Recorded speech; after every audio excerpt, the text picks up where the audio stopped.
गोनां बाथ्राया बेनो जे बेवहाय जों आसामनिल' नङा जोंहा नेपालनि थान्दैफोर सफैगोन, सोनाब बंगनि सफैगोन, गोदान दिल्लीनि सफैगोन, मेघालयनि सफैगोन। थिग बिदिनो जोङो त्रिपुराखौबो लेंहरदों आरो लोगोसे अरुणाचलनि बर' फिसाफोर दं, गासैबो बेवहाय सफैगोन। आरो जोङो मिजिंथिदों बे बिजिनिनि जेनोखि बर' थुनलाइ आफादनि 65थि बोसोरारि जथुम्मा, जायखौ जोङो जारिमिनारि होननानै बुंनो थांदों। गोबां बिथिङाव बियो जारिमिनारिबो जागोन। बेवहाय 2000नि बारा थान्दैफ्रा बाहागो लागोन आरो बयबो माने गोसो गुदुं जानानै बेवहाय बाहागो लाफैगोन, बेखौ जों नुनो मोन्दों। बेनि उनावनो जोंहा मोनसे 1:30 रिंगायाव फरायसाफोरनि बादायलु आनजादफोरनि थाखाय थुलुंगाखां सावरायमेल लादों जोङो। आथिखालनि दिनाव जिहेतु जोङो जोंनि जेनेरेसनखौ बानायनांगोन, जोंनि उन जोलैखौ जों बानायनांगोन, बेखायनो जों बेखौ नोजोर होनानै बे हाबाफारिखौ जों लादों।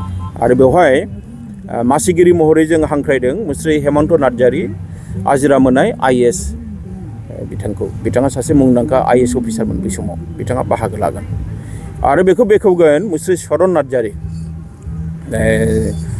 बिथाङा सासे ACS अफिसार आरो दा बिथाङा SRLA हानि मोनसे बिबानाव दङ बिथाङा, बेहाय फैगोन भिडिअबो लोगोसे।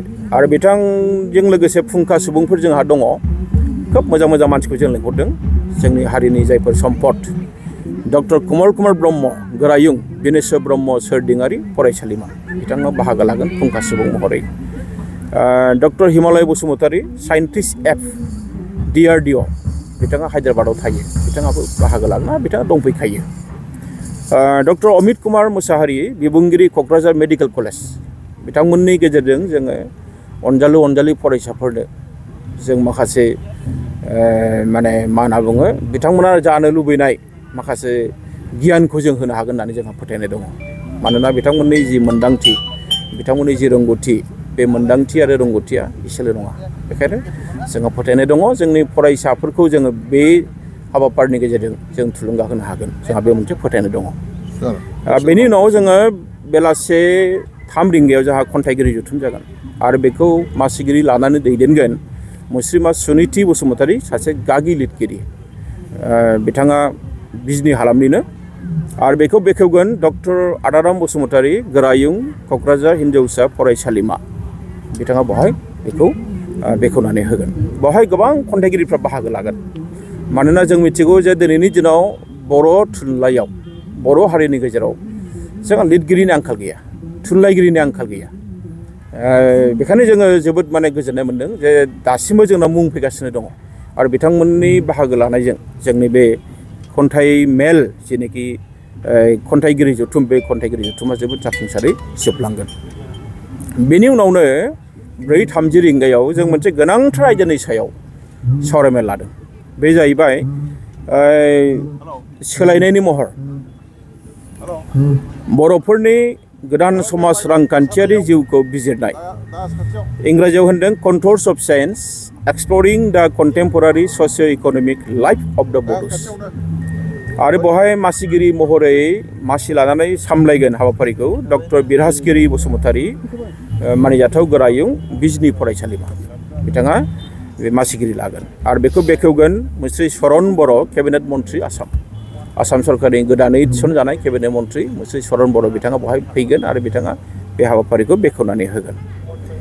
आरो बेवहायनो जोङो फुंखा सुबुं महरै जों मोननो हागोन प्रफेसर फनिन्द्र गयारि, जाय माने हायद्राबाद मुलुगसोलोंसालिनि रांखान्थि बिफाननि बिथाङा प्रफेसर आरो बिथाङा बर' बिजोंजोंनो थांनाय।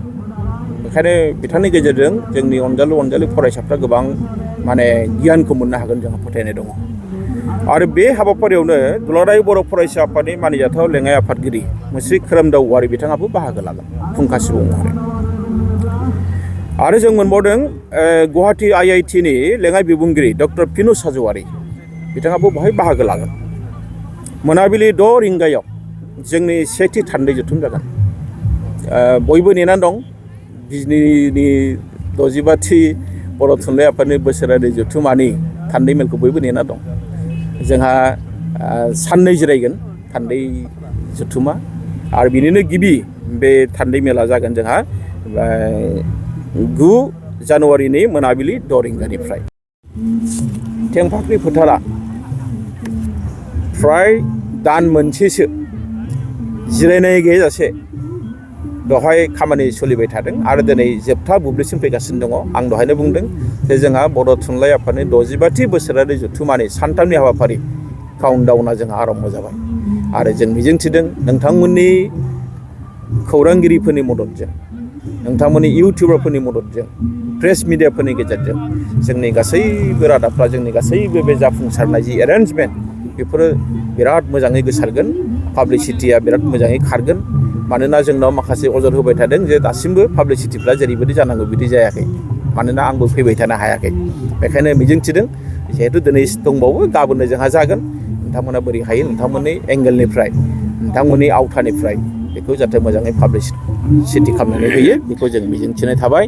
आरो जोङो मोनसे बाथ्राखौ एसे खावलायनो लुबैदों बे समाव आङो बर' रावैनो, जे जोङो खोनादों जे आख्रासुवा 9, 10 आरो 11 सानथामनि हाबाफारिजों मेहेरगोनाङै जानो थांगासिनो दङ आरो बेनिनो जिनाखि काउन्टडाउन इतिमध्य माने आरम्भ जाबाय। जिहेतु गाबोन जागोन, जों दिनै प्रेस मिट लादों। आं बर' थुनलाइ आफादनि गाहाय नेहाथारि, जोंहा नेहाथारि बिथां सयेन्द्रनाथ बसुमतारी दङ। बे समाव जोंनि बानजाय आफादनि लेङाइ आफादगिरि मानिजाथाव गुनेस्वर गयारी फंबाय दङ। जोंनि मानिजाथाव गेस्ट रिसेपसन साब कमिटिनि मानिजाथाव जोंहा चेयारमेन दङ मंगल सिं दैमारि बिथां, आरो लोगोसे जोंहा बानजाय आफादनि गेदेमा बिथांमोन दङ। बे समाव जिहेतु गाबोननिफ्राय जागोन हाबाफारिया आरो जों नुजोब्बाय जे गासैबो बिथिङावनो बिथांमोननि बानजाय आफादनि जेनोखि साखाफारा फ्राय जाबाय। आरो बिनि थाखाय आं गिबियावनो बानजाय आफादखौ साबायखर बावनो लुबैदों। बानजाय आफादनि मानिजाथाव आफादगिरि, बानजाय आफादनि जोंहा बिथां कमल सिं नार्जारी एक्स MLA बिथांमोननि नाजानाय, आरो लोगोसे बानजाय आफादनिनो मावफुं आफादगिरि बिथां धीराज बरगयारी बिथां, बानजाय आफादनिनो गाहाय दोनथुमगिरि मानिजाथाव सुक्लेस्वर बसुमतारी बिथां, बिथांमोननो साबायखर बावनांगोन। आरो बेजों लोगोसे बिथांमोननि सिङाव थानाय गासैबो दालाइ आफादफोर आरो बेजों लोगोसे बे बिजनि हालामाव थानाय गासैबो बर' रायजो राजा, बर' रायजो राजाल' नङा, बेवहाय थानाय गुबुन गुबुन हारि माहारि बिथांमोना दिनै बे जथुमखौ जाफुंनो थाखाय माने बयबो माने सोरबाया फैनो हायाखै, नाथाय बिथांमोना खेंसालिया मदद खालामदों। आं बिनि थाखाय साबायखर बावनो लुबैदों बानजाय आफादनि गेजेरजों गासैखौबो। दा जोंहा जिहेतु बर' थुनलाइ आफाद हिसाबै जोंनि बे जथुम्माखौ बोरै हायो मोजां खालामनायनि बिबाना जोंहाबो दं। जोंनि हाबाफारिफ्रा थिग जाबासो बानजाय आफादाबो गोजोनगोन। बेखायनो जोङो बानजाय आफादखौ जों लामा नायालासिनो बर' थुनलाइ आफाद हिसाबै जोंहा जोंनि मा हाबाफारि थागोन बेखौ जों इतिमध्य जों थिग खालामबाय। अदेबानि जोंहा गाबोन शुक्रबार 9 जानुवारि सानाव जोंहा बानजाय आफादा गोबां माखासे हाबाफारि बेवहाय बिथांमोनहा दङ। जेरै गिबियावनो होदों 9 रिंगायाव फुंनि रुंसारि डक्टर मनेस्वर ब्रह्म गोसोखां गाहाय लांगोना बेखेवनाय, बेखौ बेखेवनानै होगोन जोंनि बानजाय आफादनि मावफुं आफादगिरि मानिजाथाव मुस्रि धीराज बरगयारी मावफुं सोद्रोमा BTC बिथाङा। आरो बिदिनो गाबोन बे 9:15 रिंगा फुंनि रुंसारि पद्मलोचन बर' गोसोखां गाहाय सायनासालि बेखेवनाय, बेखौ बेखेवनानै होगोन चिरां जिल्लानि जिल्ला खुंगिरि बिथाङा, जिल्ला बेंगिरि बिथाङा, मावख'गिरि बिथाङा। दिनै जों बेखौ डिस्ट्रिक्ट कमिशनार होननानै बुङो। 9:30 रिंगायाव फुंनि सानजारां लकेश्वर ब्रह्म गोसोखां गाहाय जौसां बेखेवनाय, बेखौ बेखेवनानै होगोन मुस्रि फुलिचरन बसुमतारी गायसनगिरि आफादगिरि बिजनि जिल्ला बर' थुनलाइ आफाद बिथाङा। आरो बिदिनो 9:45 रिंगायाव फुङाव रुंसारि जयकुमार ब्रह्म गोसोखां थान्दै जथुमसालि बेखेवनाय, आरो बेखौ बेखेवगोन मुस्रि जेम्स बसुमतारी MCLA BTC बिथाङा। फुंनि 10 रिंगायाव रुंसारि थुलुंगानि थान्दै महेश्वर मुसाहारि गोसोखां हौवासा मावसोम बादा बेखेवनाय, बेखेवगिरि पुलिस सामलायगिरि SP चिरांनि जाय SP बिथाङा बेवहाय फैगोन आरो बेखौ बेखेवफैगोन। 10:15 रिंगायाव रुंसारि कनिका बसुमतारी गोसोखां हिन्जावसा मावसोम बादा बेखेवनाय, आरो बेखौ बेखेवगोन महकुमा पुलिस मावख'गिरि SDPO बिजनि। थिग बिदिनो 10:45 रिंगायाव मुंख्लं पाउलुस हाज'वारि गोसोखां जामुंसालि बेखेवनाय बेखौ बेखेवगोन मुस्रि खलिलुर रहमान MCLA BTC। 11 रिंगायाव रुंसारि गणेश बर' बारग' MLA गोसोखां आलासि जिरायसालि बेखेवनाय बेखेवगिरि डक्टर रनेन मुसाहारि गोरायुं बासुगाव सोलोंसालिमा बासुगाव।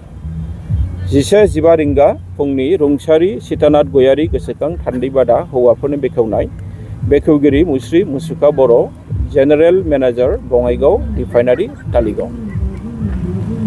11:30 रिंगायाव रुंसारि प्रमिला नार्जारि गोसोखां थान्दैबादा आइजोफोरनि बेखौ बेखेवगोन बेखेवगिरि मुस्रिमा जयश्री नार्जारि लोगो बिबुंगिरि बिजनी सोलोंसालिमा बिजनी। 11:45 रिंगायाव रुंसारि काथिनाथ गयारि गोसोखां बानजाय आफादनि मावखुलि बेखेवनाय बेखेवगोन मुस्रि कमल सिंह नार्जारि आफादगिरि बानजाय आफाद 65थि बोसोरारि जथुम्मा बर' थुनलाइ आफाद लोगोसे आगुनि MLA। सानजौफु 12 रिंगायाव रुंसारि डक्टर बीरेन्द्र चन्द्र बसुमतारी गोसोखां सावस्रि बादाखौ बेखेवगोन बेखेवगिरि डक्टर रबिराम औवारि बिजनी साब डिभिजनेल मेडिकेल अफिसार बिजनी। 12:15 रिंगा सानजौफु मुंख्लं बिनोद ब्रह्म गोसोखां हाथाइसालि बेखेवनाय बेखेवगिरि मुस्रि धनन्जय बसुमतारी MCLA BTC। बिथाङा आगुनि EM आगोल। दा बेनि उनावनो जोंहा फुंनि 11 रिंगानिफ्राय आसामनि दाब दाब जायगानिफ्राय सफैनाय थान्दै बिथांमोना सफैगोन आरो लोगोसे बिथांमोननि मुंखौबो जों लोगो लोगोनो रेबथुमलांबाय थागोन।